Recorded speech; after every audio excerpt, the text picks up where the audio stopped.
Sir 1 minute sir, ఇప్పుడు మనతో పాటు మాట్లాడి ఫోన్ కాల్లో విరసం నేత అరసవెల్లి కృష్ణ గారు, ఆయనతో మాట్లాడదాం. ఆయన రెడీగా ఉన్నారు ఫోన్ కాల్లో. నమస్తే సార్. చెప్పండి చెప్పండి. సార్, మీకు సుధాకర్ గారితో ఉన్న అనుబంధం ఏంటి? సో మావోయిస్ట్ పార్టీ నేత సుధాకర్ గారితో మీకున్న అనుబంధం గురించి పంచుకోండి. ప్రత్యేకమైన అనుబంధం ఏం లేదు. నేను ఆయనకన్నా ఒక 15 ఏళ్ళు చిన్నవాడిని. ఓకే. కాబట్టి అనుబంధానికి సంబంధించిన వరకు ఏమీ లేదు. 90s లో ఆయన ఇక్కడి నుంచి వెళ్ళిపోయారు కూడా, విజయవాడ నుంచి. ఓకే. 82లో ఇక్కడి నుంచి విజయవాడలో ఉన్నారు ఆయన. విజయవాడ మిత్రులు అందరూ ఆయనతో ఉన్నవారు అంతా తర్వాత కలిసిన వాళ్ళలో ఆయన గురించి చెప్పేవాళ్ళు. అట్లా అతను మన ఆయన కలవకపోయినా ఆయనకు సంబంధించిన విశేషణలేవో వాళ్ళ మిత్రుల ద్వారా నేను తెలుసుకున్నాను. ఆయనతో చదువుకున్న వాళ్ళు లేదా ఆయనతో పెరిగిన వాళ్ళు చాలా మంది ఉన్నారు విజయవాడ నగరంలో. విజయవాడ నగరానికి సంబంధించినంత వరకు ఇప్పటికీ సజీవంగానే ఆయన గురించి మాట్లాడే వాళ్ళు ఉన్నారు. ఇప్పటికప్పుడు ఎప్పుడు మాట్లాడినా సుధాకర్ ప్రస్తావన లేకుండా అయితే ఈ విప్లవోద్యమ సంభాషణ అయితే కొనసాగదు ఇక్కడ ఈ ప్రాంతాల్లో. ఓకే. ఆయన మిగతా నేతలతో పోల్చుకుంటే ఆయన వ్యక్తిత్వం ఎటువంటిది? అదే చెప్తున్నా కదా, ఆయన ఒక నిర్మాణంలో ఆయన చూపిన చొరవ ఏదైతే ఉన్నదో అది వ్యక్తిత్వం మీద ఆధారపడింది. అది ఆయన వ్యక్తిత్వమే చాలా మంది మిత్రులను తయారు చేసింది. విప్లవోద్యమంలో 40 ఏళ్ల పాటు కొనసాగడానికి అవకాశం కలిగించింది. ఆయన మిత్రులు చాలా మంది చెప్పడంలో ఆయన చాలా సౌమ్యంగా ఉంటారు, ఎవరి మీద విమర్శలు చేయరు, తన తోటి సంఘాల పట్ల కూడా ఒక స్పష్టమైన విమర్శనాత్మక వైఖరి ఉన్నప్పటికీ అతని సంభాషణలో వాళ్ళ పట్ల దురుసు ప్రవర్తన అయితే ఉండదు అనేది అతనిని బాగా దగ్గరగా చూసిన వాళ్ళు చెప్తారు. ఇప్పుడు కూడా సుధాకర్ సార్ని దగ్గరగా చూసిన వాళ్ళు చెప్తారు. ఆయన ఆయుర్వేద డాక్టర్ గా కొనసాగారు. అట్లా చదువుకున్నారు విజయవాడలో. చాలా సుదీర్ఘకాలం విజయవాడతో అనుబంధం అయితే ఉంది. ఆయుర్వేద హాస్పిటల్ విజయవాడకి ప్రత్యేకమైంది ఒక రకంగా ఆంధ్రప్రదేశ్ లో. దాంట్లో ఆయన ఇక్కడ చదువుకున్నారు, ఆయుర్వేద డాక్టర్ గా చదువుకుని విప్లవ రాజకీయాల పట్ల ఆయన సహజంగానే ఆకర్షితులయ్యారు. విజయవాడ నగరానికి ఉన్న భౌగోళిక నేపథ్యం వల్ల కానీ మనుషుల వల్ల కానీ మొత్తానికి విప్లవోద్యమం పట్ల ఇక్కడ నుంచి ఆయన ఆకర్షితులైనారు విజయవాడ నగరం నుంచి. ఓకే. తినే తిండికి కూడా రుచి ఉండకూడదని ఆయన తాత్వికత అని అంటూ ఉంటారు. సో దాని గురించి మీకు ఏమైనా తెలుసా? ఒకసారి చెప్పండి మేడం. సారీ. సో తినే తిండికి కూడా రుచి ఉండకూడదు అనేది ఆయన తాత్వికత అని కొంతమంది అంటూ ఉంటారు. దాని గురించి మీకు ఏమైనా అవగాహన ఉందా? చర్చల 2004 అక్టోబర్ లో వాళ్ళు చర్చలకు వచ్చినప్పుడు జరిగిన సంఘటన ఇప్పటికి 20 ఏళ్ల తర్వాత కూడా నా మైండ్ లో కూడా అలా సజీవంగా ఉంది అది. ఓకే. వీరికి మంజీరా గెస్ట్ హౌస్ ఆనాటి కాంగ్రెస్ ప్రభుత్వం రాజశేఖర రెడ్డి ముఖ్యమంత్రి ఉన్న కాలంలో కేటాయించింది. చర్చలకు వచ్చిన సందర్భంలో మంజీరా గెస్ట్ హౌస్ ఇప్పటికీ ఉంది కదా హైదరాబాద్ నగరంలో. వీళ్ళకి ఆహార విషయంలో ప్రభుత్వాలు చాలా ఉదారంగా ఉంటాయి, అంటే చాలా కాస్ట్లీ ఆహారం పెడతారు. అలాంటి సందర్భంలో సుధాకర్ తో వచ్చిన ఒక ఆదివాసీ సెక్యూరిటీ అబ్బాయి అడిగాడు, చిన్న అతను, ఒక ఆయనకి 20 ఏళ్ళు 24 ఏళ్ళు ఉంటాయి. అతను అడిగినది ఏంటంటే అతనికి మైదాన ప్రాంతంలో ఉన్న వాటితో సంబంధం లేదు, ఆ తిండి వ్యవహారం అంతా వాళ్ళ ఆదివాసీ ప్రాంతాల్లో ఉండే వాళ్ళు తినే తిండి వేరు, ఒక మహాపట్నం హైదరాబాద్ దొరికే తిండి వేరు. ఆ పెట్టే క్రమంలో ఆయన తింటున్న క్రమంలో ఆయన చలాన్ని ఒకటి, ఆ చలం సుధాకర్ చలమని కూడా అంటారు. ఆయన అసలు పేరే సింహాచలం, సుధాకర్ కంటే కూడా నాకు తెలిసినంత వరకు ఆయన అసలు పేరు సింహాచలం, చలం అంటారు అందరూ. ఇప్పటికీ అతను ఎరుగున్న వాళ్ళు చలంగానే అంటారు, తర్వాత సుధాకర్, ఇట్లా 3-4 పేర్లు అయితే ఉన్నాయి. అతను అడిగారు, గార్డ్ అడిగాడు అతన్ని, గార్డే నల్లేయంగానే అతనితో పాటు వచ్చిన ఒక ఆదివాసీ యువకుడు అడిగాడు, మనం ఏం తింటున్నాము అని అడిగాడు ఆయన. సుధాకర్ సహజంగానే మామూలుగా తింటున్నాం కదా అన్నాడు. ఇది మన ఆహారం కాదు కదా అన్నాడు ఆయన, ఇది మన రోజువారీ తినే ఆహారం కాదు కదా అన్నాడు. అప్పుడు సుధాకర్కి ఒక ఆయనకు స్ఫురణ వచ్చింది వెంబడే. ఆయనకి అంతవరకు ఆయన మైదాన ప్రాంతంలో జీవించినాడు కాబట్టి ఆయనకి సహజంగా అనిపించింది అంత తిండి కూడా. అప్పుడు ఆయన ఏమన్నాడంటే, అవును కదా, మనం తినే ఆహారం ఇది కాదు, కాబట్టి మనము ఆ ప్రభుత్వ సంబంధించిన అధికారికి చెప్తాము, మాకు రేపటి నుండి ఈ ఆహారం కాదు. దాదాపు వచ్చిన చర్చల ప్రతినిధులందరికీ కూడా ఇది ఈ ఆహారం మాకొద్దు, ఈ కాస్ట్లీ ఆహారం ఉండే ఆహారం మాకు మామూలుగా అన్నము, చారు, పప్పు కూర ఉంటే సరిపోద్ది అనేది ఒక మెనూ పెట్టారు వాళ్ళ ముందు. అట్లా అది ఒక 20 ఏళ్ల పాటు ఒక చర్చని, ఒక సంభాషణలో దొర్లుదా ఉంటది ఆయన అన్న మాటలు ఇప్పుడు కూడా. అప్పుడు ఆనాటి పత్రికలు రికార్డ్ చేశాయి, చాలా ప్రముఖంగానే రికార్డ్ చేశాయి. చర్చల సందర్భంలో అప్పుడున్న పత్రికలు చాలా ఎక్కువ ప్రాముఖ్యతనిచ్చాయి ఒక రకంగా.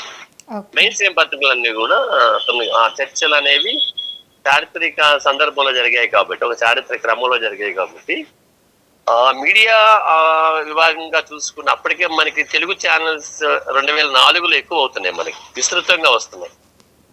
అది కూడా ఉన్నది, ఒక 4-5 తెలుగు ఛానల్స్ కూడా మనకు ఉన్నాయి. విస్తృత ప్రచారం వాళ్ళకి ఆ రోజుల్లో లభించింది. అప్పటికంటే వాళ్ళు మామూలు ఆహారం పెట్టడం అనేది, వాళ్ళు ఉన్న రోజులు మామూలు ఆహారమే తీసుకున్నారనేది ఒక విషయం. అంటే తిండి విషయంలో తిండి ప్రధానం కాదు, కానీ ఆయన విషయాలలో. ఓకే సార్, మీరు కొంచెం లైన్ లో ఉండండి. ఒకసారి సుధాకర్ గారు చర్చల సందర్భంలో ఆయన మాట్లాడిన బయట ఒకటి ఉందా, ఒకటి విందాం. ఇందాక ఒక కాగితం వచ్చింది, మెన్యూ ఆల్రెడీ పేపర్లో కూడా వచ్చింది. మేమేం తింటున్నాం, అడవిలో ఏం తింటున్నామో, మన పీడిత ప్రజలు ఏం తింటున్నారో మీకు తెలుసు. ఇక్కడికి వచ్చిన తర్వాత నిన్న మొదటి రోజు మాకు చాలా, మేము ఎప్పుడూ చూడనటువంటి రుచులు చూపించారు. వెంటనే మాతో ఉన్నటువంటి, మా రక్షణగా ఉన్నటువంటి కామ్రేడ్స్ మనం ఏం తింటున్నాం, ఇది ఎవరి తిండి అని అడిగారు. వెంటనే ఇంత స్పందన ఆ కామ్రేడ్స్ లో రావడానికి కారణం, ఏ వర్గం నుంచి వచ్చాం, ఏ వర్గం కోసం పోరాడుతున్నాం అనేటువంటి స్పృహ మన పార్టీ ఆ స్పృహ. రాత్రి నాయకత్వం ఒకసారి అనుకుని ముందే చెప్పి ఉండాల్సింది, మన మెన్యూ ఎలా ఉండాలో చెప్పలేకపోయాం, ఇప్పుడైనా చెబుదామని చెప్పి పొద్దునే వాళ్ళని పిలిచి, మాకు సహకరిస్తున్నటువంటి వంట చేసే వాళ్ళని పిలిచి, మా అలవాట్లు ఇవి కాబట్టి మీరు కూడా మాకు సహకరించండి, మాకు ఇడ్లీ పెట్టండి, సాంబార్ ఇవ్వండి, ఒక కూర సాంబార్ చాలు, మజ్జిగ ఇవ్వండి, అరటిపండి. కృష్ణ గారు, మీరు డిబేట్ లో లైన్ లోనే ఉండండి. ఒకసారి ఎస్ దాని గారితో మాట్లాడతాం.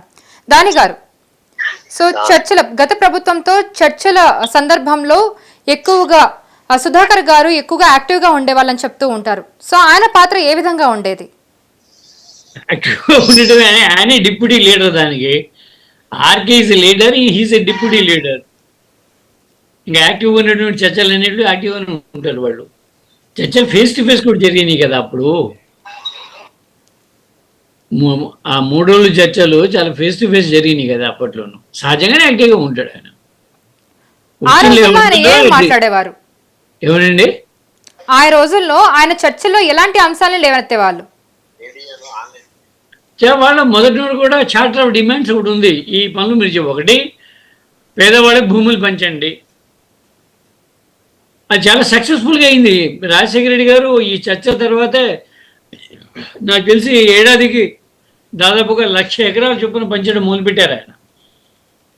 ఇది నక్సలైట్ డిమాండ్. ఇప్పుడు కోనే రంగారావు గారు, పాలడు వెంకటరావు గారు ఆ కమిటీలో మెంబర్స్, వాళ్ళు చర్చలు సాగించిన కమిటీలో ఆఫీసులు ఎలా ఉండాలనుకుండా చర్చలు ఓ పద్ధతిగా సాగినాయి. కొంతమంది వీళ్ళేమో ప్రతినిధులుగా వచ్చారు, వీళ్ళ తరఫున దూతలుగా కొంతమంది ఉన్నారు. అటు ఇటు కలిపి కొంత అధికార యంత్రాంగం, ఆఫీసర్లు, వాళ్ళు శంకరన్ గారు, ఎస్ఆర్ శంకరన్ గారు, వాళ్ళందరూ కూడా ఒక వర్కౌట్ చేశారు. హోమ్ మినిస్టర్ జానారెడ్డి గారు, మున్సిపల్ శాఖ మంత్రి కోనే రంగారావు గారు చర్చల కమిటీకి అధ్యక్షుడిగా వహించారు. పాలడు వెంకటరావు గారు కమిటీలో ఉన్నారు ప్రభుత్వం తరఫున. వీళ్ళ తరఫున ఆర్కే సుధాకర్, మిత్రులు ఇంకో 3 ఉన్నారు, గణేష్ వగరాలు కూడా. అవే డిమాండ్స్ కదా ఆ రోజులు. పేదవాళ్ళని పట్టించుకోండి, పేదవాళ్ళ సమస్యలను పరిష్కారం చేయండి, ఏమేమి చేయాలి అనేది డిమాండ్స్ ఆ రోజుల్లో. దాంట్లో ముఖ్యమైనది భూమిని పంచాలి అనేది. ప్రభుత్వం ఉన్న భూమిని పంచాలి పేదలు. కానీ ఇప్పుడు చాలా రివర్స్ అయిపోయింది. ప్రభుత్వ భూమిని ఎవరెవరు 10,000 ఎకరాలు విమానాశ్రయం కోసము అదేదో కంపెనీకి, ఇక 5,000 ఎకరాలు ఇంకేదో ఫ్యాక్టరీకి ఇప్పుడు ఇస్తున్నారు. అది కాదు నక్సలైట్ డిమాండ్. ప్రభుత్వ భూమిని పేదవాళ్ళకి పంచండి అని. మీరు గమనించి ఉండేదైతే, రికార్డులు చూసి అయితే అప్పట్లో రాజశేఖర గారి హయాము 3 ఏళ్ళు 4 ఏళ్ళు ఏడాదికి దాదాపు 1,00,000 ఎకరాల పైన చొప్పున పంచారు. 2 ఎకరాల చొప్పును 3 ఎకరాల చొప్పును ఆయా అందుబాటులో ఉన్నటువంటి ఏరియాల్లో వాళ్ళందరూ ఆ కుటుంబాలందరూ కూడాను పంచారు. అది బెనిఫిట్ జరిగింది నక్సలైట్ల వల్ల. సుధాకర్ వల్లనే కాదు, అసలు నక్సలైట్ ఉద్యమము అనేది లేకపోతే ఈ భారతదేశంలో సంక్షేమ పథకాలు ఎందుకు వచ్చేవి? నక్సలైట్ ఉద్యమం లేకముందు భూపరిమితి చట్టం వచ్చిందా? లేదు కదా. నక్సలైట్ ఉద్యమం మొదలైన తర్వాతనే 1968లో 69లో అక్కడి నుండి మొదలైంది కదా. దాన్ని నిలబెట్టడం కోసం, దాన్ని నివారించడం కోసం, దాన్ని ఆపడం కోసము వరుసగా చట్టాలు వచ్చినాయి. గరీబీ హఠావులు, రాజభవనాల రద్దులు, భూపరిమితి చట్టాలు, ఇవన్నీ దాని కూడా. గారు అప్పుడు చర్చల్లో పాల్గొన్నారు సుధాకర్ గారితో. అప్పుడు ఎవరైతే చర్చల్లో పాల్గొన్నారో ఆ నేతలంతా కూడా ఇప్పుడు ఎక్కడ ఉన్నారు? వాళ్ళ గురించి ఆయన చెప్పగలరా? ఆర్కే గారు ముందే చనిపోయారు.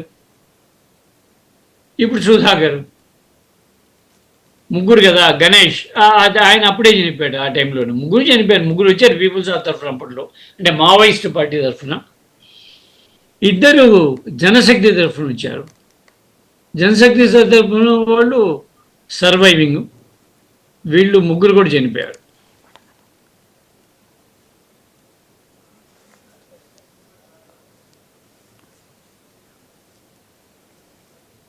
ఆయన ఆర్కే ఎస్ కృష్ణ గారు, ఇప్పుడు మావోయిస్ట్ పార్టీకి దెబ్బ మీద దెబ్బ పడుతూ ఉంది. సో ఇలాంటి అంశంలో మావోయిస్ట్ పార్టీ పరిస్థితి ఎలా ఉంటుంది?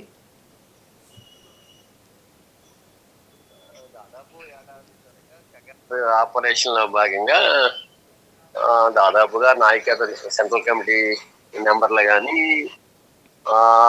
చాలా మంది చనిపోయినారు. అమిత్ షా కూడా 26 మార్చి కల్లా ఒక డెడ్ లైన్ ఒకటి పెట్టుకున్నాడు. ఆయన చివరి తేదీ కల్లా మావోయిజం లేకుండా చేస్తారు. అయితే ఎన్కౌంటర్లు, ఈ ఎన్కౌంటర్ ద్వారా చేసే హత్యల వలన కొంత మావోయిస్ట్ పార్టీ కొంత ఇబ్బంది ఉంటే ఉండొచ్చు, కానీ లాంగ్ రన్ లో దాని ప్రభావం ఏది అంతరించిపోదని అనుకుంటున్నాను. దాదాపు 6 దశాబ్దాల తన ప్రయాణం ఒక విస్తృతమైన దీర్ఘకాల ప్రయాణం ఉన్నది. రెండవది ప్రాణత్యాగం వాళ్ళకి సెట్ బ్యాక్ అనేది వాళ్ళ కొత్తగా ఈ 60 ఏళ్లలో అనేక సార్లు అనేక ఎన్కౌంటర్లు జరిగినాయి. చంద్రబాబు నాయుడు టైంలో ఇంతకంటే ఎక్కువ ఎన్కౌంటర్లు జరిగినాయి. దాంతో పోలిస్తే దాదాపు 505 మంది దాదాపు మావోయిస్టులు చనిపోయినారు. అందులో ఆదివాసులు, సాధారణ రైతులు, ప్రజలు ఉన్నారు కూడా. అయితే మరణాలు ఎంతో కొంత ఉద్యమానికి ఒక లాస్ ని కలిగిస్తాయి, కానీ అవి తన తన భావజాలపరమైన సైద్ధాంతిక అవగాహనతో వీటిని అధిగమించే అవకాశాలు ఎక్కువ కనబడతా ఉన్నాయి. కాబట్టి దానిని ఇప్పుడప్పుడు అంచనా వేయలేము. మామూలుగా మావోయిస్ట్ పార్టీ పని అయిపోయిందనే ఒక నిర్ధారణలు ఏవైతే ఉన్నాయో ఈ సమయాన్ని మనం అంచనా వేయలేము. దానికి కొంతకాలం పడుతుంది. మళ్ళీ వాళ్ళు ఎంతో కొంత మేర ఎమ్మతి అయ్యే అవకాశాలు కూడా ఉంటాయి. ఎందుకంటే సమస్యలు ఉన్నాయి కదా. సమస్యలు అనేవి ఆ సామాజిక ఆర్థిక వ్యవహారాలలో సమానత్వం అనేది ఒకటి ఏదైనా ఉంటే దాని ప్రభావం నిదానంగా తగ్గడానికి అవకాశం ఉంటుంది. ఇంకా ఒకనాటికంటే ఇప్పుడు అవసరము మావోయిస్ట్ ఐడియాలజీ అనేది కూడా, వాళ్ళ ఆచరణ కూడా ఇవాళ సమాజానికి చాలా అవసరం. ఎందుకంటే విపరీతమైన వనరులతోటి ఇవాళ జరుగుతా ఉన్నది.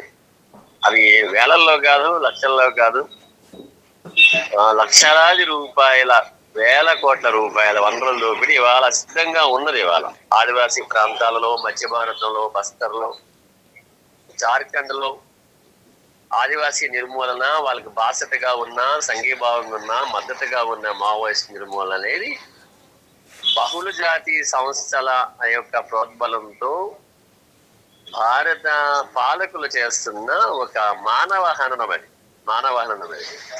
కాబట్టి దీని వెనకాల ఆర్థిక పరమైన ఒక కోణం ఉన్నది. కల్చరల్ కోణం ఏమీ లేకపోయినా ఆర్థిక పరమైన కోణం ఉన్నది. స్వతంగా మధ్య భారత్లో ఉన్న సహజ వనరుల కోసం అక్కడున్న మూలవాసులు ఎవరైతే ఉన్నారో వాళ్ళని వెకేట్ చేసి దానికి సంబంధించిన సంపదను వారు గుత్తేదారులకు అప్పజెప్పడానికి జరుగుతున్న ఒక కుట్ర ఏదైతే ఉన్నదో ఇవాళ ఆపరేషన్ కగార్ రూపంలో వ్యక్తం అవుతా ఉంది. ఒకనాడు ఎన్కౌంటర్ లో తీరు ఎలా ఉండేదంటే ఎదురు బదురు అయితే ఎక్కడో చోట ఎదురు బదురు అయితే ఆ రెండు వైపులా నష్టం జరిగేది. ఇవాళ అట్లా కాదు. ఇవాళ ఎక్కడ వీళ్ళు ఉన్నారని వెతుక్కుంటూ పోతుంది భారత సైన్యం లేదా వివిధ వర్గాల సైనికీకరణలో భాగంగా వాళ్ళు ఎక్కడో ఉన్నారో వెతుక్కుంటూ పోతుంది. వాళ్ళు రహితంగా వాళ్ళని చంపే ఒక ప్రయత్నం చేస్తారు. ఓకే అరసివెల్లి కృష్ణ గారు, thank you for the information అండి. ఇవాళ జరిగిన పరిణామం. Yeah, thank you.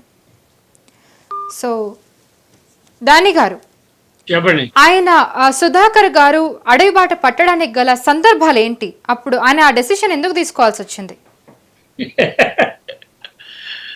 అడవిబాట ఆయనే ముందు మొదలు పెట్టలేదు, కానీ 1968 నుండే 69 నుండే భారతదేశంలో అడవి బాట పట్టాలని ఒక పద్ధతి వచ్చింది. గవర్నమెంట్ తప్పు పద్ధతిలో వెళ్తున్నప్పుడు తాను చేసిన ప్రామిసెస్ని మనం ఊహించినటువంటి మనం ఆశించినటువంటి ఫలితాలని ప్రభుత్వాలు ఇవ్వటంలో విఫలం చెందినప్పుడు ఈ ప్రభుత్వాలు ప్రశ్నించేటువంటి వాళ్ళనే కేసుల ద్వారా, పోలీసుల ద్వారా, జైళ్ళ ద్వారా, ఉరికొయ్యల ద్వారా నిరోధిస్తుంది, నివారిస్తుంది. కాబట్టి దీన్ని ఎదుర్కోవాలంటే ఆయుధాలు పట్టాలి అనేటువంటి సిద్ధాంతం చాలా పాతదే, కొత్తది. ఇవాళ ఆంధ్రప్రదేశ్లోనూ ఇండియాలోనూ ఇప్పుడు కొత్తగా వచ్చింది కాదు. చట్టబద్ధంగా ఎన్నికల ప్రభుత్వాలు చట్టాన్ని కట్టుబడి ఎన్నికలు చేసిన ప్రామిసుల్ని నెరవేర్చకుండా, రాజ్యాంగాన్ని అమలుపరచకుండా దుర్వినియోగం చేసినప్పుడు ఏం చేయాలి? ఆ ప్రభుత్వాన్ని ఆపాలంటే సాయుధ పోరాటం మార్గం అనేది లాజికల్గా సమర్థనీయమే. నిజానికి ప్రభుత్వం కూడాను మనం గమనించాం, కానీ ఆయుధాలతోటి అది కంట్రోల్ చేస్తుంది. ఊర్లో అయితే పోలీసులు ఉంటారు, బయట అయితే సెక్యూరిటీ, బార్డర్ సెక్యూరిటీ ఉంటుంది, లేదా పూర్తి స్థాయి సైన్యం ఉంటుంది. మనం అడగాల్సింది ఏమిటంటే బార్డర్ సెక్యూరిటీ ఎక్కడ ఉండాలి? ఇండియా చైనా బార్డర్లో ఉండాలి, లేదా ఇండియా పాకిస్తాన్ బార్డర్లో ఉండాలి, ఇండియా బంగ్లాదేశ్ బార్డర్లో ఉండాలి, ఇండియా శ్రీలంక బార్డర్లో ఉండాలి. ఇవి మన బార్డర్ దేశాలు. అవి ఛత్తీస్గఢ్ ఏం చేస్తాయి? ఛత్తీస్గఢ్ ఇండియా బార్డర్ ఉందా? ఎవరికైనా రావాల్సిన ప్రశ్నే కదా ఇది. ఛత్తీస్గఢ్ ఇండియా బార్డర్ లేదు కదా. అంటే ప్రభుత్వమే ఒక సరిహద్దు గీస్తున్నది. ఇటు మేము, అటు మీరు అని మధ్యప్రదేశ్లో, ఛత్తీస్గఢ్లో. ఇది అసమంజసంగా ఎవరికి అనిపించడం లేదా? అనిపించకపోతే ఇప్పుడు సహజ పోరాటం సమర్థనీయం అవుతుంది.